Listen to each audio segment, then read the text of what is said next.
Mathimugam prime நேயர்களுக்கு வணக்கம். விஜய் யாரும் நம்பாதீங்க, விஜய் ஒரு மாய பிம்பம் அப்படின்னு ஒவ்வொரு தடவையும் ஒவ்வொருத்தரும் சொல்லிட்டு இருக்காங்க. ஆனா விஜயை நம்புறதுக்கு யாரும் தயாராகவே இல்ல. இன்னைக்கு ஒரு கூட்டம் விஜய் தற்குறிதன் இன்னைக்கு ஒரு கூட்டம் விஜய் கண்மூடிதனமா நம்புது. ஆனா விஜய் அவர்கள் அரசியல் எந்தவித மாற்றமும் தர மாட்டாரு, முதலமைச்சராக மாட்டாரு. விஜய் கொடுக்கிற வாக்குறுதிகளும் பேச்சுகளும் ஒரு பொய் புருடல். விஜய் கொடுக்கிற வாக்குறுதிகளும் பேச்சுகளும் ஒரு புருடா அப்படின்றதுல எந்த மாற்று கருத்து இல்ல. இவர் ஆட்சிக்கு வந்துட்ட பேர் தான் ஒன்றிய அரசு எதிர்ப்பாரா, கட்சி நடத்தும் போது ஒன்றிய அரசு எதிர்க்க மாட்டாரா இப்படின்னு பல கேள்விகள் இருக்கு. அது மாத்திரம் இல்லாம ஓம் சக்தி பராசக்தி திமுக ஒரு தீய சக்தி அப்படின்னு சொல்லிட்டு சின்ன பசங்க கேலி செய்யலாம், விஜய் அவர்கள் கேலி செய்யற விதமா இருக்குது அப்படின்னும் இங்க விமர்சனங்கள் முன்வைக்கப்படுது. அது மாத்திரம் இல்ல, ஒரு பெற்றோரின் கண்ணீர் இன்னைக்கு நம்மள பதப்பதைக்குது.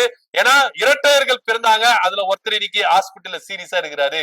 ஏன்னா விஜயை பார்க்க போய் சென்றதுதான். ஆனா விஜய் இங்க யாருக்குமே செய்ய, இவங்க எல்லாம் கட்சி ஆரம்பிச்சு என்ன சார் பண்ணிட போறாங்க, இவரா எங்களுக்கு உதவி செய்ய போறாரு, 41 பேர் செத்தாங்க அதுக்கே போகல, என் பையனுக்கு மட்டும் வந்துட போறாரா, இல்ல என் பையனுக்கு மட்டும் செலவு பண்ண போறாரா, என் பையனை நான் தான் சார் காப்பாத்தணும் அப்படின்னு சொல்லிட்டு ஒரு பெற்றோர் என்ன பண்றாரு, கண்ணீர் விட்டு அழுது இருக்கிறாரு. இந்த கண்ணீருக்கு விஜய் அவர்கள் பதில் சொல்லணும். இதை பத்தியோட கருத்து அப்படி கீழே கமெண்ட் பண்ணுங்க. நன்றி, வணக்கம்.